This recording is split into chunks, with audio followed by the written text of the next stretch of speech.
I have a few things to say as a direct response to what you've said and what you've implied. Firstly, the positive things.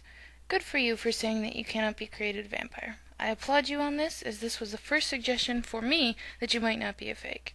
I'm also very excited by your understanding of the word awakening, as it's a fairly crucial part of the whole process of understanding who you are and what you are. Bravo for that, and bravo for taking the time to come out of the woodwork and put yourself on the line. That takes guts, and I always think it's a good thing to have. Now the not-so-positive things. Firstly, the word is sanguinarian, not sanguinarius. Sanguinarius is a website by a woman whose name happens to be Sanguinarius, her screen name, not her real name. It's a wonderful resource, but it makes you look fairly foolish when you refer to yourself as a sanguinarius. Secondly, please don't give people the impression that vampires bite others in order to consume blood. The human mouth is very disgusting, and a responsible blood drinker would never bite to break the skin. They might bite for foreplay, and they might bite for pleasure, but they will not bite to feed. A responsible sanguinarian uses a sterile razor blade or a medical lancet in a sterile environment with the proper precautions. Thirdly, I'd like to say that not all vampires enjoy, need, or want to sleep in coffins. Personally, I hate closed spaces and I hate coffins, and I would rather not force myself to sleep in a tiny space for the full 8 hours of sleep I need each night. And yes, I said night. I am in no way a nocturnal creature, as I have to be up at 5 o'clock in the morning, every morning, for work. You mentioned vamping out, and I'd like to say that I do understand where this is coming from. And I have noticed that occasionally when the hunger is great enough, a vampire can get distracted from normal life and can be completely focused on feeding. That's understandable. How many people do you know who can be normal while ravenously hungry? Most of the people I know get distracted, altered, easily upset, or any variety of negative reactions to being hungry. Perfectly normal. But I will say that I have never once met a vampire who could prove to me that their physiology changes when they're hungry. I have never seen someone's nails get sharper, or seen their eye teeth become more prominent, or really anything like that. Until you can prove it to me, then I'll have to maintain my assumptions. Nothing personal, but just because I'm a vampire doesn't mean I believe that everything that people say to me. The final thing I'd like to talk about is how you mentioned so-called abilities that a vampire has that normal humans, in quotes, might not have. I've got to be honest, I almost completely disagree with you. Being a vampire doesn't really change anything about you, other than the fact that we need to consume non-food energy. That being said, I will say that the awakening process does do funny things to the psyche. Imagine being asleep for 20 years of your life and suddenly waking up and seeing the colors brighter than ever before.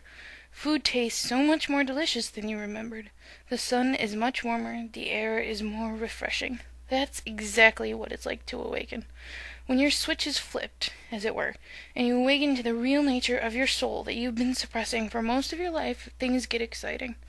The wind on your face can seem more gentle or more harsh, the colors of the world get brighter, the smells get sharper, the tastes get more flavorful and more distinct. It's like a veil being lifted from your senses, and you can finally see the world the way it's meant to be seen. But this doesn't happen to vampires alone. It happens to otherkin of all shapes and kinds. It happens to witches. It happens to shamans when they go through their spiritual deaths. And it happens to anyone who finally opens their eyes long enough to realize that there's more to life than the physical existence of pain and suffering. You are not by any means the first or last person to realize that things are different now that you're awake and aware of the energy flowing through everything.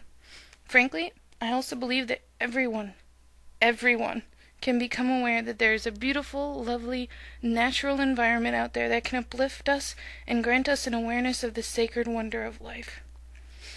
As far as psychic ability or spiritual awareness goes, well, I believe that everyone has the potential to be great and do great things. If you've heard the claim that the human brain uses only 10% at any given time, you're on the right track toward what I believe. This isn't a fact. The human brain is used to the very last percent, but I believe that our brains are only using 10% of their potential, and that is 10% of their potential output.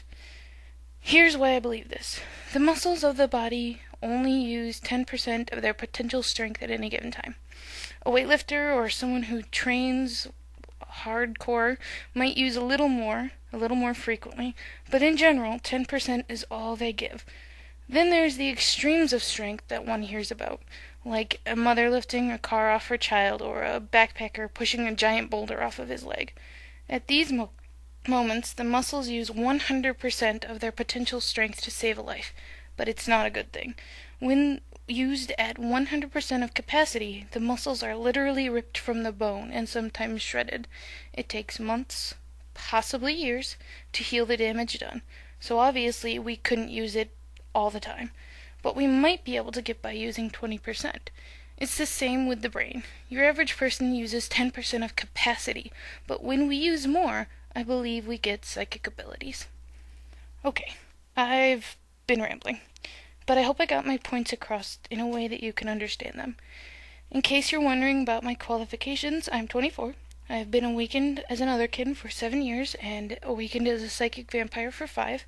I've helped 5 different people in person go through their awakening process, and probably 25 or so people on the internet to go through their awakenings. Feel free to respond, email, whatever, and I'm more than interested in starting a dialogue. Thanks.